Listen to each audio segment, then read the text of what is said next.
नमस्कार, मी डॉक्टर रजनी पत्की. आपण पाहत आहोत श्री विष्णू पुराण.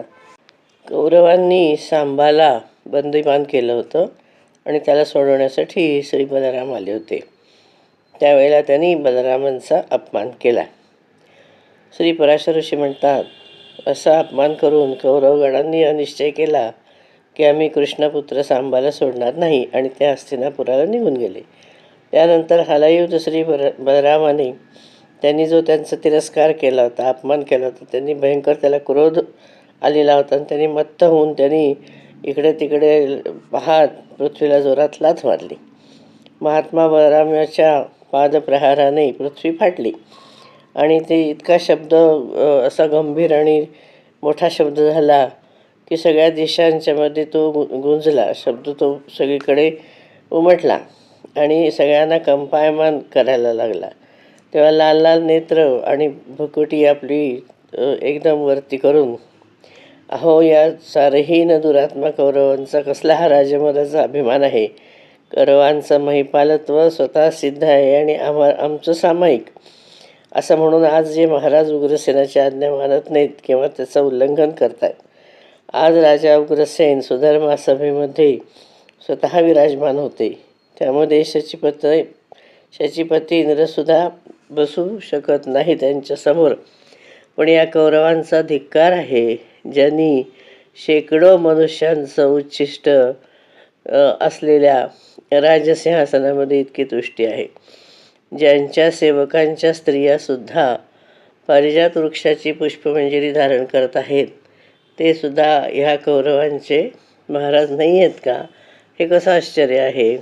ते उग्रसेन संपूर्ण राजांचे महाराज आहेत.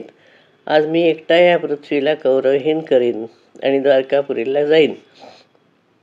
आज कर्ण, दुर्योधन, द्रोण, भीष्म, बाल्लिक, दुःशासनादी, भूरी, भूरिश्रवा, सोमदत्त, शल, भीम, अर्जुन, युधिष्ठिर, नकुल, सहदेव किंवा अन्य जे समस्त कौरव आहेत त्यांना हत्ती घोड्यासह मारून टाकेन, रथासह मारून टाकेन आणि नववधूबरोबर वीरवर सांबाला घेऊन जाईन.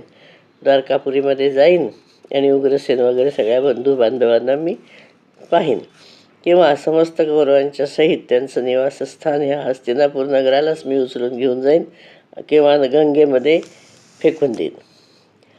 श्री पराशर ऋषी म्हणाले, असं म्हणून मदानी त्याचे अरुण नयन झालेले होते, लाल भडक डोळे झालेले असताना मुसलायुध असलेल्या बलरामाने अगदी ते जे नांगर आहे त्याच्या टोकाने हस्तिनापुराची खाई आणि दुर्गा जो आहे त्याच्या जवळ जे प्राकार आहेत त्याच्या मुळामध्ये, म्हणजे त्यांच्या पायामध्ये ते मुसळ नाही, त्याचं ते नांगराचं टोक त्यांनी घातलं जमिनीमध्ये आणि त्याला ओढलं. त्यावेळेला संपूर्ण हस्तिनापूर एकदम डगमगायला लागलं. सगळे कौरवगण क्षुब्ध झाले, भयभीत झाले आणि म्हणाले, हे राम, हे राम, हे महाभाऊ, आम्हाला क्षमा करा, आम्हाला क्षमा करा.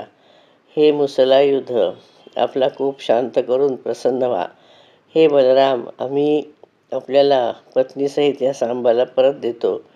आम्ही आपला प्रभाव जाणत नव्हतो म्हणून आपला अपराध केला. कृपा करून आम्हाला क्षमा करा. श्री पराशर ऋषी म्हणाले, हे मुनिश्रेष्ठ, त्यानंतर कौरवांनी आपल्या नगरामध्ये बाहेर येऊन पत्नीसह सांबाला श्री बलरामाला अर्पण केलं, म्हणजे दिलं. आणि प्रणामपूर्वक प्रिय वाक्य म्हणत भीष्म, द्रोण, कृप वगैरे सगळ्यांनी ते वीरवर बलरामाला म्हटलं की त्यांनी आम्हाला क्षमा करा. तेव्हा बलरामाने पण म्हटलं, ठीक आहे, मी क्षमा केली.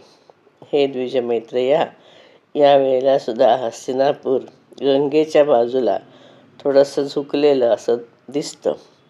हे बलरामाच्या शूरवीरतेचं, बळाचा परिचय देणारं असं दृश्य आहे, त्याचा प्रभाव आहे. त्यानंतर कौरवांनी बलरामासहित सांबाचं पूजन केलं आणि पुष्कळसं त्याला हुंडा वगैरे किंवा काय जे नववधूला देतात ते सगळं देऊन द्वारकापुरीला पाठवलं. या ठिकाणी विष्णू पुराणातल्या 5व्या अंशामधला 35वा भाग अध्याय पूर्ण होतो. आता आपण 36वा अध्याय बघू. यामध्ये द्विविध वध आहे. श्री पराशर ऋषी म्हणाले, हे मैत्रेया, बलशाली बलरामाने असा पराक्रम केला.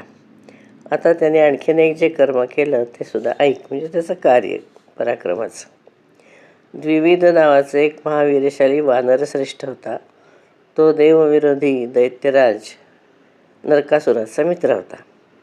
भगवान कृष्णाने देवराज इंद्राच्या प्रेरणेने नरकासुराचा वध केला होता.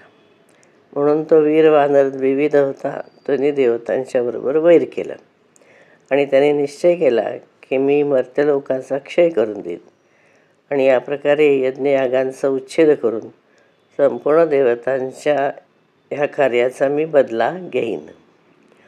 तेव्हापासून तो अज्ञानमोहित होऊन यज्ञाचा विध्वंस करायला लागला आणि साधू मर्यादा वगैरे जे काय असतात म्हणजे त्यांच्याशी वाईट वर्तन करणं वगैरे असं करायला लागला आणि देहधारी जीवांना नष्ट करायला लागला.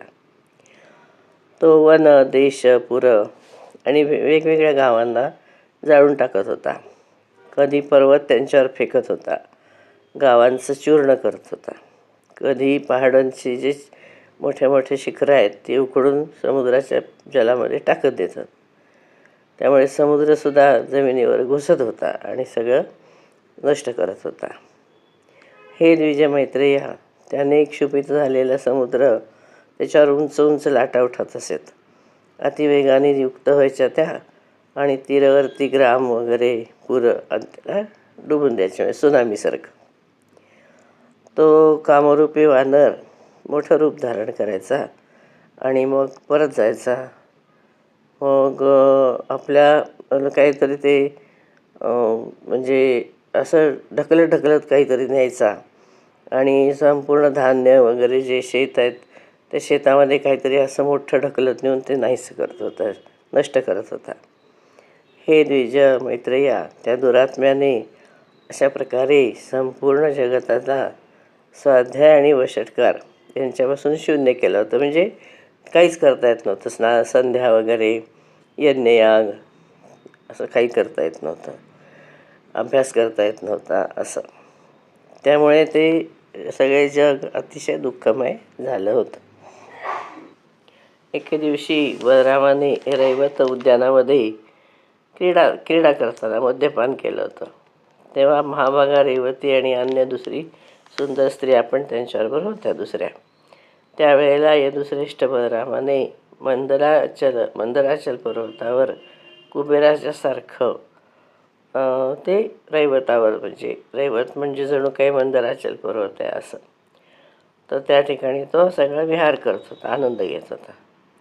यावेळेला काय झालं, त्या ठिकाणी द्विविध वानर आला आणि त्यांनी बलरामाचं हल आणि मुसळ, म्हणजे नांगर आणि मुसळ दोन्ही घेतलं आणि त्याच्यासमोर त्याची नक्कल करायला लागला. तो दुरात्मा वानर होता. तो त्याच्या पत्नींच्याकडे किंवा इतर ज्या स्त्रिया होत्या त्याच्याबरोबर तिकडे बघून बघून हसायला लागले, चेष्टा करायला लागला आणि मदिराने भरलेले जे घडे होते ते त्यांनी फेकून सगळे फोडले. अशा प्रकारे तो त्रास द्यायला लागला. मग बलराम खूप रागावला आणि त्याने त्याला धमकावलं, पण त्याने त्याची अवज्ञा केली आणि जोरजोरात तो मरकट चेष्टा करायला लागला, तर ओरडायला लागला. इथे आपण थांबू. आपण 15व्या श्लोकापर्यंत आलो आहोत. धन्यवाद.